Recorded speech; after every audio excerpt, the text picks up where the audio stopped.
Welcome back, friends. Right now, hopefully the tools that you're going to have in front of you are a needle that you would find in the back of the classroom that's quite dull. You probably need your scissors again, and then you're going to need some warp string. So warp string looks like this. It's a thicker cotton string that works really well for weaving and for bookbinding and all kinds of other things. Mrs. Samala uses warp string all the time.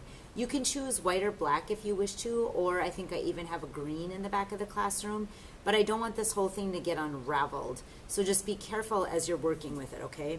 So what I do is I just stick my finger in here and I pull, and what I want you to pull out is a full arm's length. So if I take my arms and I spread it out like a bird, like flying, I get a full arm's length of this warp, and I think that should be enough to go through the book twice, a full arm's length. So that's taking one hand, stretching it all the way this way, and the other hand stretching it all the way this way, so I have a huge wingspan.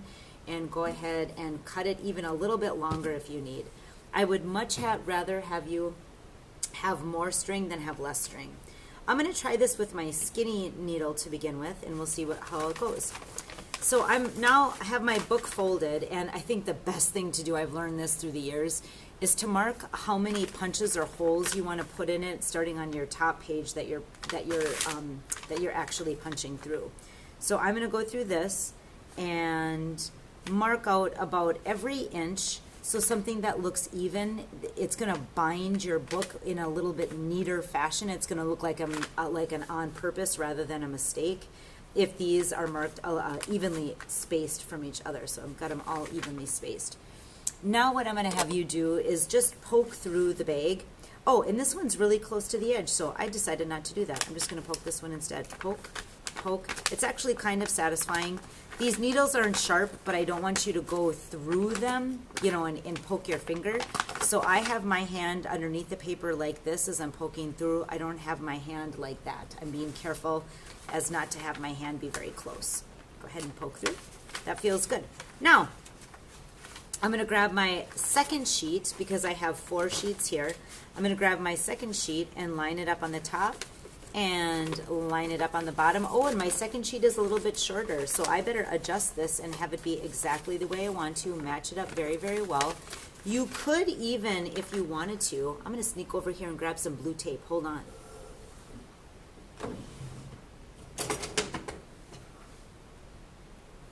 Mrs. Samala has blue tape in the blue tape drawer, or you can use other tape, or you could use a paper clip, whatever works best for you.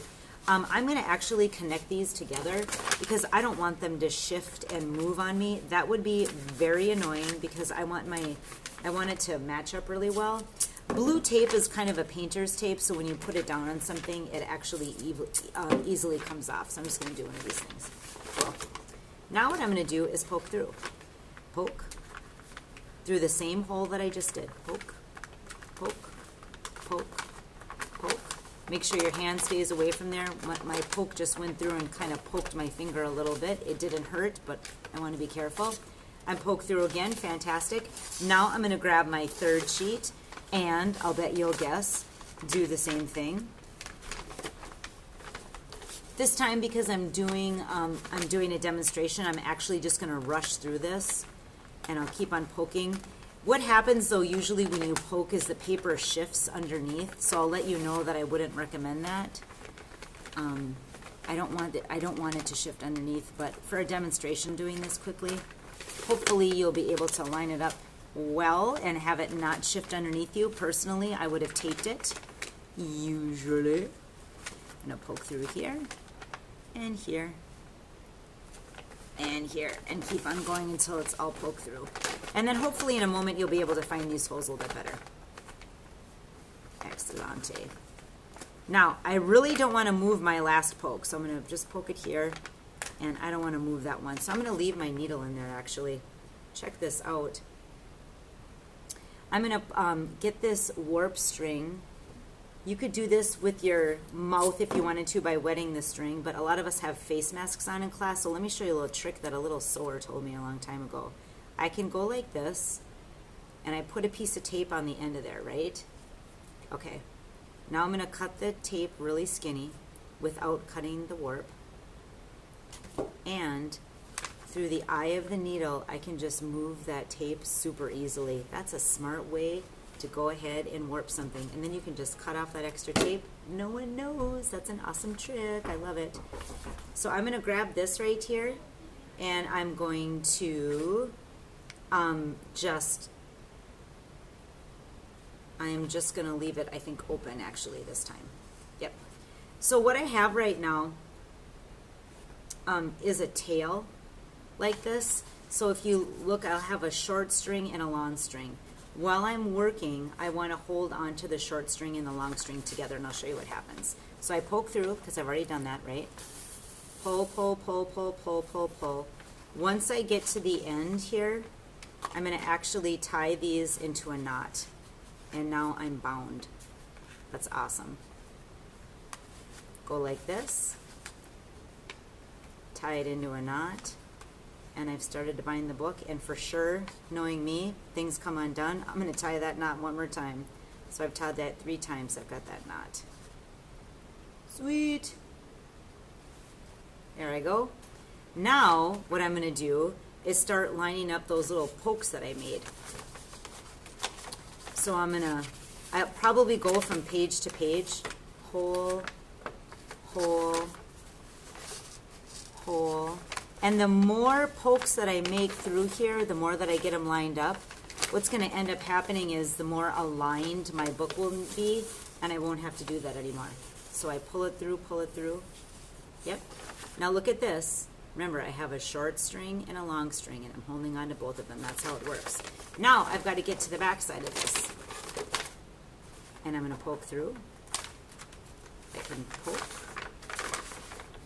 and poke and poke through. I want to make sure that as I come up, I'm not wrapping anything around.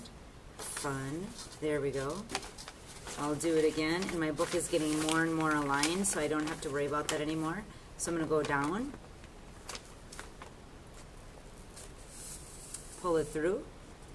This is satisfying once you get it. Find that hole. Oh, there's an announcement. Sorry, just ignore it. I'm going to go up, pull through, go down, pull through, and continue.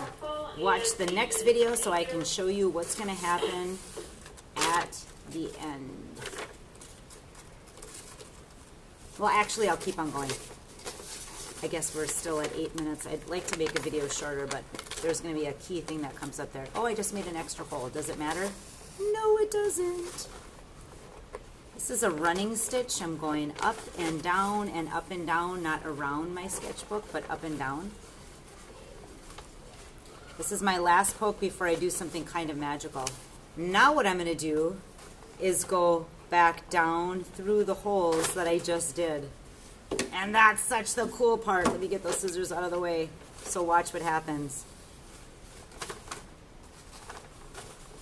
Pull it. Look at that.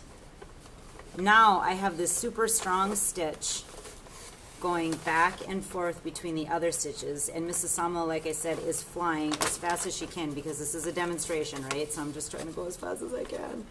You can tell what's going to happen, but what I'm trying to do is get you to the end where you're going to see where the tie is. So give me just 1 more minute. Stick with me. Thank you so much. I appreciate it. Going down,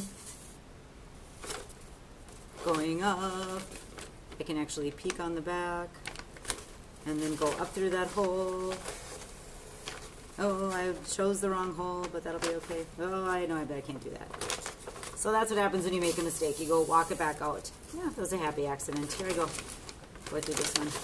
Yep. And then come up like this. And then go back down. Awesome. When I get to the end then, what's going to happen is I have this tail already started.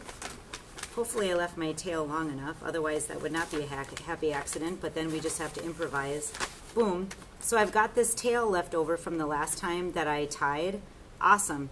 Then I just tie it again. I take that string, the current string that I have.